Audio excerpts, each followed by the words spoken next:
Tu es un fonctionnaire ou alors un travailleur du secteur privé et tu n'arrives pas à t'en sortir, c'est compliqué.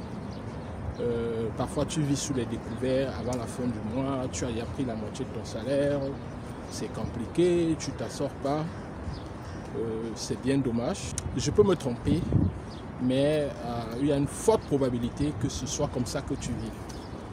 Tu as un abonnement Canal Sat chez toi, tu te payes à 5 000, parfois 10 000, et tu rates aucun match des Lions indomptables ou alors du Barça ou de Manchester United, bref, tu vois tous les matchs et tu bois de la bière.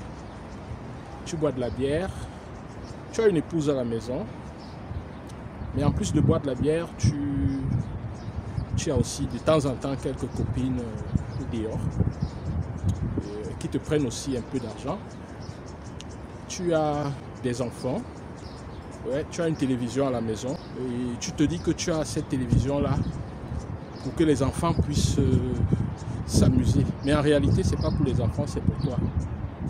Même si tu ne vas pas l'avouer, cette télévision, c'est pour toi, c'est pour que tu vois tes matchs. Tu te réveilles à 6 h, 5 h, tout ce que tu veux, et tu vas au boulot. Parfois, tu manges du bouillon à midi, et tu rentres du boulot le soir, fatigué, tu te douches, tu manges, tu regardes la télé. Il y a parfois des séries qui t'intéressent particulièrement. Après, tu t'endors. Et le matin suivant, le même scénario recommence.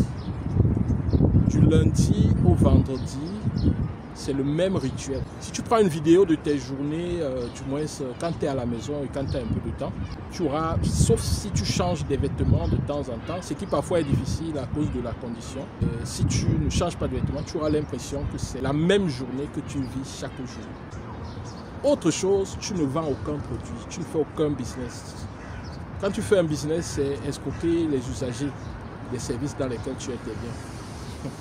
C'est petit comme business et ça ne t'aide pas vraiment. Et parfois tu t'endettes sur le boutiquier du coin, tu ouvres un carnet pour pouvoir gérer les dernières petites choses que tu dois gérer, c'est-à-dire que pour financer le domicile, pour que les gens puissent manger jusqu'à la fin du mois. Bref, tu te bats comme tu peux. Et ça dure des semaines, des mois, des années.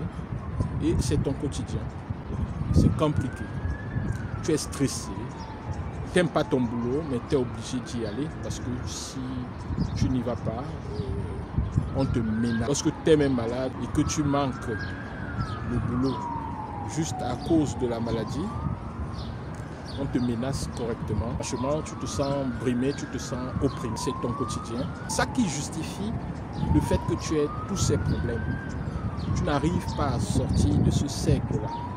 Ce qu'un entrepreneur appelait la course des rats. Tu n'arrives pas à sortir de là. Et ça, c'est de plus en plus compliqué.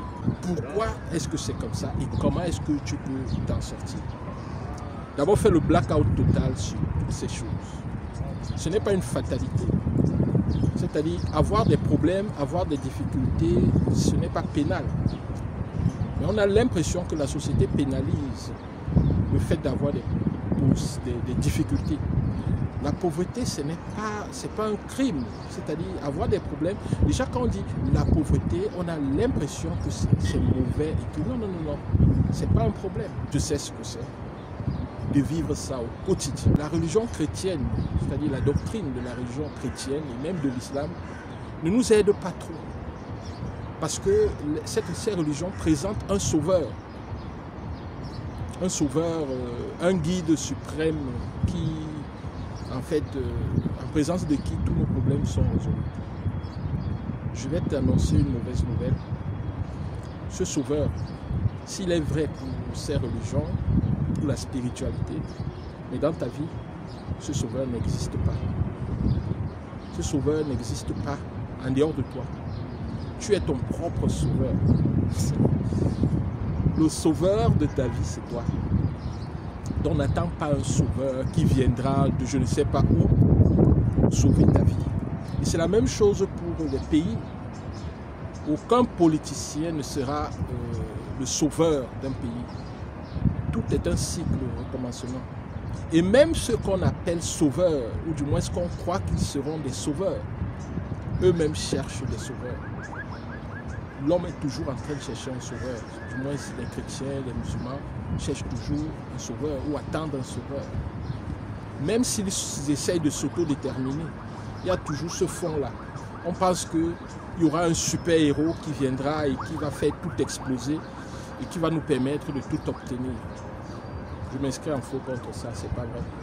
Le super-héros, il est là, mais c'est toi le super-héros.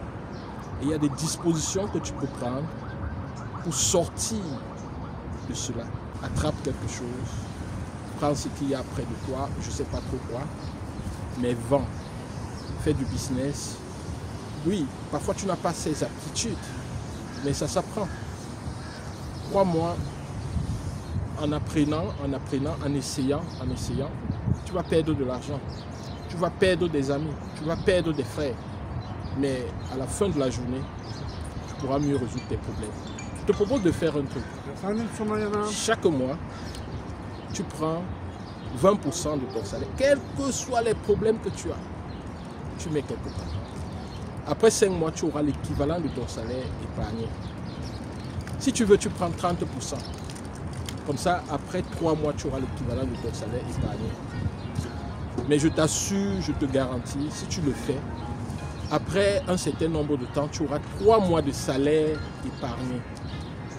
Et avec 3 mois de salaire épargné, tu pourras te projeter.